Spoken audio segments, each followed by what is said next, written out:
ओम शांति। 4 जनवरी 2025। बाबा के महावाक्य।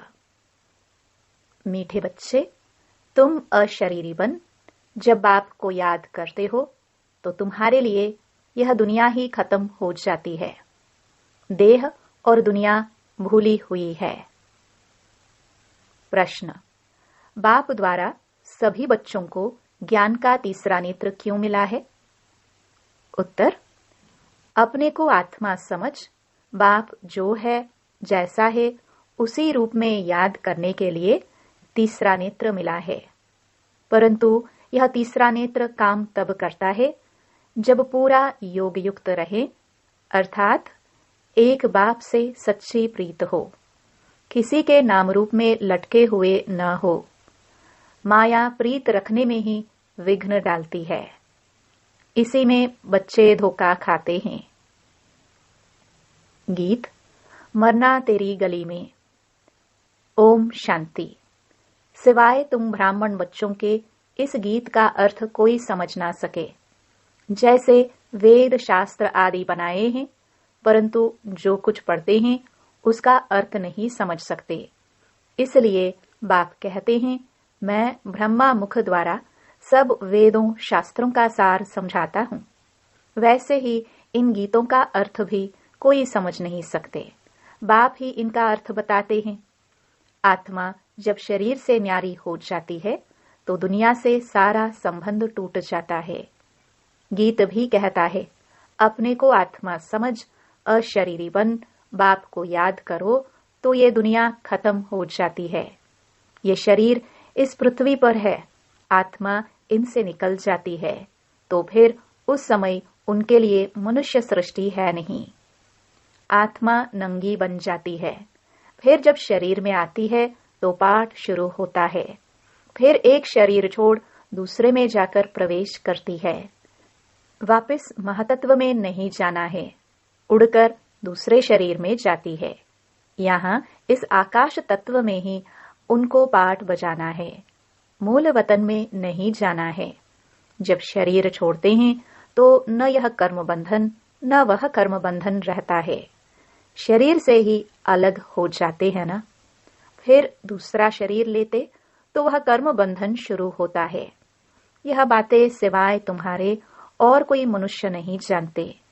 बाप ने समझाया है, सब बिल्कुल ही बेसमझ हैं, परंतु ऐसे कोई समझते थोड़े हैं।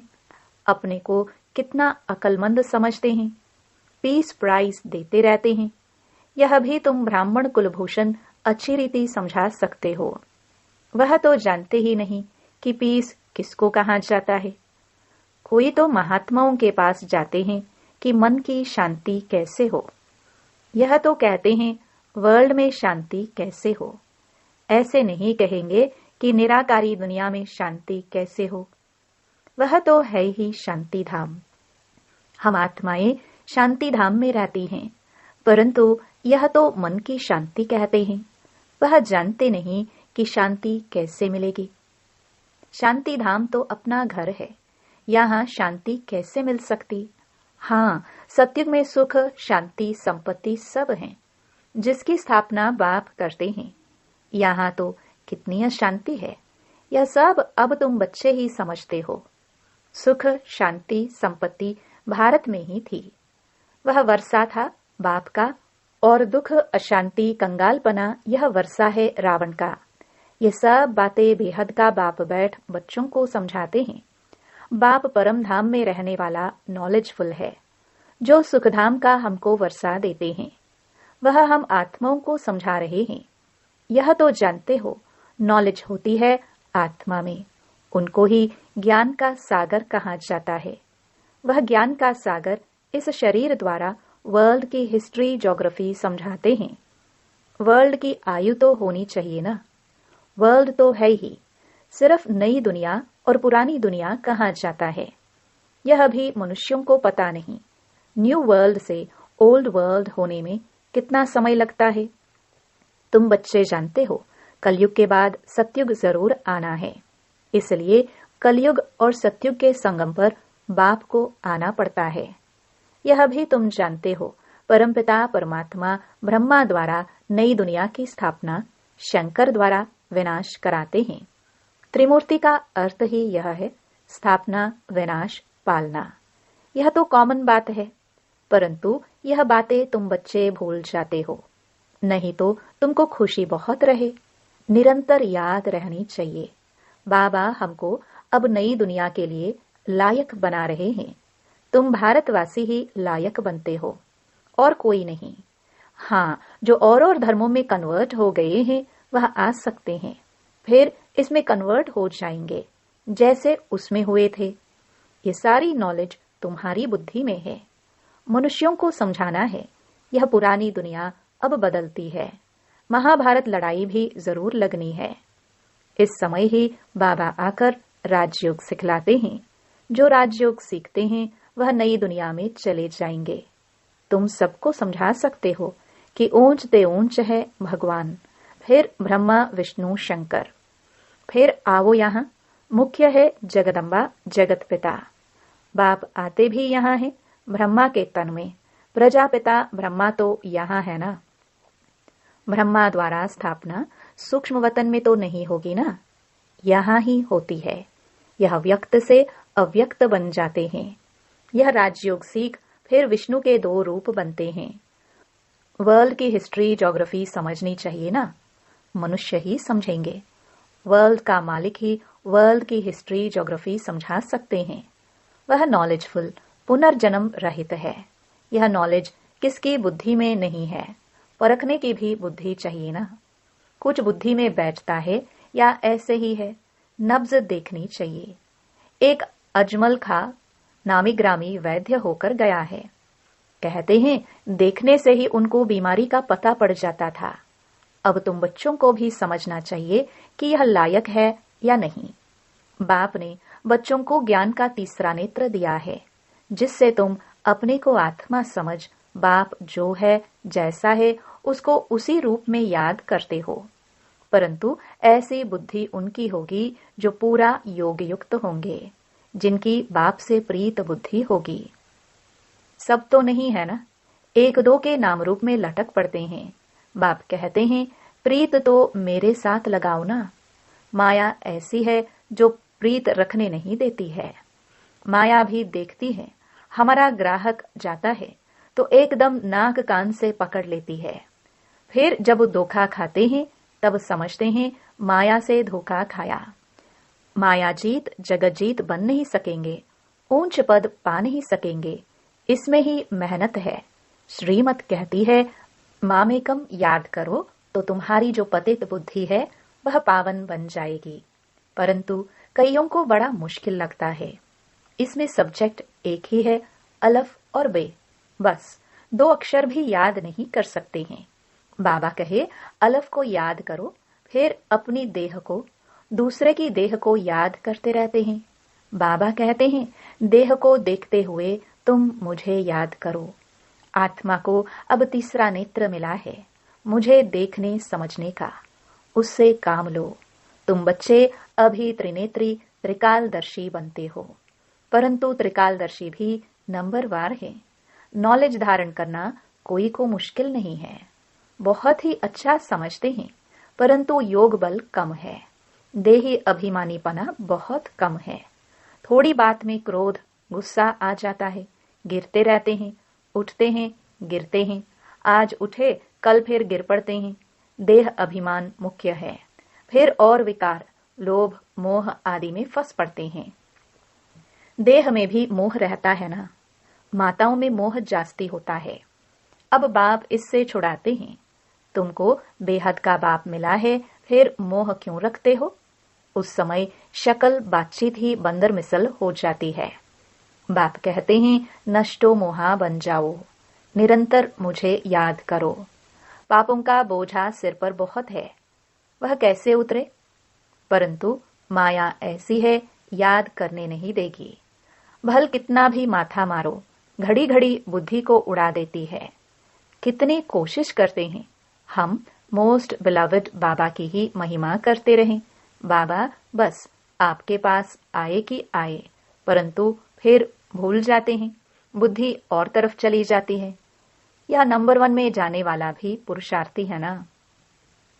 बच्चों की बुद्धि में यह याद रहना चाहिए कि हम गॉड फादरली स्टूडेंट हैं।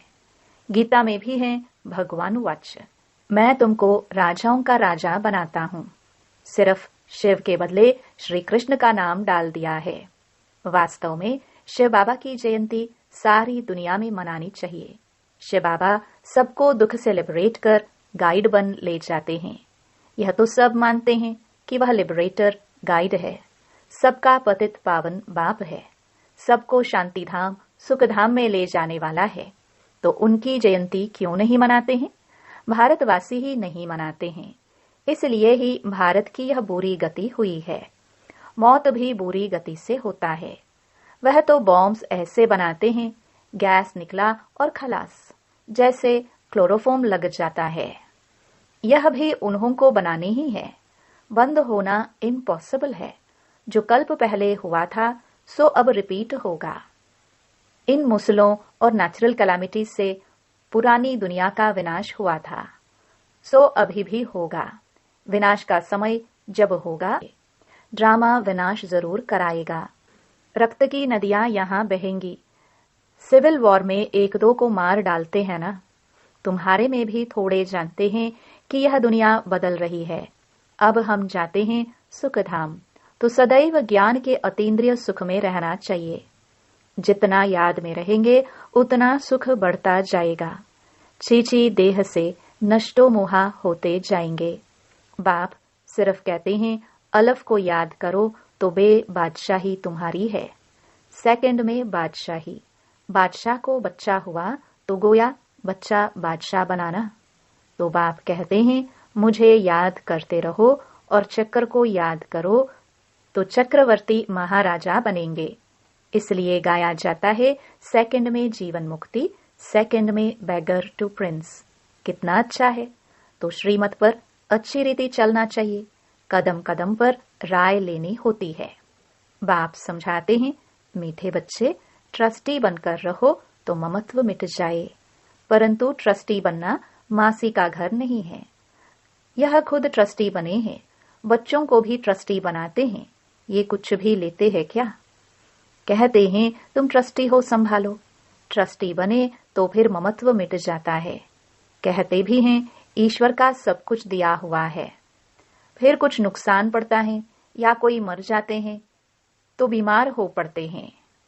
मिलता है तो खुशी होती है, जबकि कहते हो ईश्वर का दिया हुआ है तो फिर मरने पर रोने की क्या दरकार है। परंतु माया कम नहीं है, मासी का घर थोड़े ही है। इस समय बाप कहते हैं तुमने हमको बुलाया है कि इस पतित दुनिया है, हम नहीं रहना चाहते हैं। हमको पावन दुनिया में ले चलो, साथ ले चलो, परंतु इसका अर्थ भी समझते नहीं। पतित पावन आएगा तो जरूर शरीर खत्म होंगे ना, तब तो आत्माओं को ले जाएंगे। तो ऐसे बाप के साथ प्रीत बुद्धि होनी चाहिए। एक से ही लव रखना है, उनको ही याद करना है। माया के तूफान तो आएंगे, कर्मेंद्रियों से कोई विक्रम नहीं करना चाहिए, वह बेकायदा हो जाता है। बाप कहते हैं मैं आकर इस शरीर का आधार लेता हूं। यह इनका शरीर है ना, तुमको याद बाप को करना है। तुम जानते हो ब्रह्मा भी बाबा, शिव भी बाबा है। विष्णु और शंकर को बाबा नहीं कहेंगे। शिव है निराकार बाप, प्रजापिता ब्रह्मा है साकारी बाप। अब तुम साकार द्वारा निराकार बाप से वर्षा ले रहे हो। दादा इनमें प्रवेश करते हैं, तब कहते हैं दादे का वर्षा बाप द्वारा हम लेते हैं। दादा ग्रैंडफादर है निराकार, बाप है साकार। यह वंडरफुल नई बातें हैं ना। त्रिमूर्ति दिखाते हैं परंतु समझते नहीं। शिव को उड़ा दिया है। बाप कितनी अच्छी अच्छी बातें समझाते हैं, तो खुशी रहनी चाहिए। हम स्टूडेंट हैं, बाबा हमारा बाप, टीचर, सतगुरु है। अभी तुम वर्ल्ड की हिस्ट्री, ज्योग्राफी बेहद के बाप से सुन रहे हो, फिर औरों को सुनाते हो। यह 5000 वर्ष का चक्र है। कॉलेज के बच्चों को वर्ल्ड की हिस्ट्री, ज्योग्राफी समझानी चाहिए। 84 जन्मों की सीढ़ी क्या है, भारत की चढ़ती कला और उतरती कला कैसे होती है, ये समझाना है। सेकंड में भारत स्वर्ग बन जाता है, फिर 84 जन्मों में भारत नरक बनता है। यह तो बहुत ही सहज समझने की बात है। भारत गोल्डन एज से आयरन एज में कैसे आया है, यह तो भारतवासियों को समझाना चाहिए, टीचर्स को भी समझाना चाहिए। वह है जिस्मानी नॉलेज, यह है रूहानी नॉलेज। वह मनुष्य देते हैं, यह गॉड फादर देते हैं। वह है मनुष्य सृष्टि का बीज रूप, तो उनके पास मनुष्य सृष्टि का ही नॉलेज होगा। अच्छा, मीठे मीठे सिखिलदे बच्चों प्रति माता पिता बाप दादा का याद प्यार और गुड मॉर्निंग। रूहानी बाप की रूहानी बच्चों को नमस्ते। धारणा के लिए मुख्य सार। पहला, इस छीछी देह से पूरा नष्टो मोहाबन ज्ञान के अतीन्द्रिय सुख में रहना है। बुद्धि में रहे, अब यह दुनिया बदल रही है, हम जाते हैं अपने सुखधाम। दूसरा, ट्रस्टी बनकर सब कुछ संभालते हुए अपना ममत्व मिटा देना है। एक बाप से सच्ची प्रीत रखनी है। कर्मेंद्रियों से कभी भी कोई विकर्म नहीं करना है। वरदान, ब्रह्मा बाप समान श्रेष्ठ ते श्रेष्ठ तस्वीर बनाने वाले परोपकारी भव। श्रेष्ठ स्मृति और श्रेष्ठ कर्म द्वारा तकदीर की तस्वीर तो सभी बच्चों ने बनाई है। अभी सिर्फ लास्ट टचिंग है संपूर्णता की, व ब्रह्मा बाप समान श्रेष्ठ ते श्रेष्ठ बनने की। इसके लिए परोपकारी बनो, अर्थात स्वार्थ भाव से सदा मुक्त रहो। हर परिस्थिति में, हर कार्य में, हर सहयोगी संगठन में जितना निस्वार्थपन होगा उतना ही परोपकारी बन सकेंगे। सदा स्वयं को भरपूर अनुभव करेंगे। सदा प्राप्ति स्वरूप की स्थिति में स्थित रहेंगे। स्व के प्रति कुछ भी स्वीकार नहीं करेंगे। स्लोगन, सर्वस्व त्यागी बनने से ही सरलता व सहनशीलता का गुण आएगा। अपनी शक्तिशाली मनसा द्वारा सकाश देने की सेवा करो। ये सकाश देने की सेवा निरंतर कर सकते हो। इसमें तबीयत व समय की बात नहीं, दिन रात इस बेहद की सेवा में लग सकते हो। जैसे ब्रह्मा बाप को देखा, रात को भी आंख खुली और बेहद की सकाश देने की सेवा होती रही। ऐसे फॉलो फादर करो। जब आप बच्चे बेहद को सकाश देंगे तो नजदीक वाले ऑटोमेटिक सकाश लेते रहेंगे। इस बेहद की सकाश देने से वायुमंडल ऑटोमेटिक बनेगा। ओम शांति।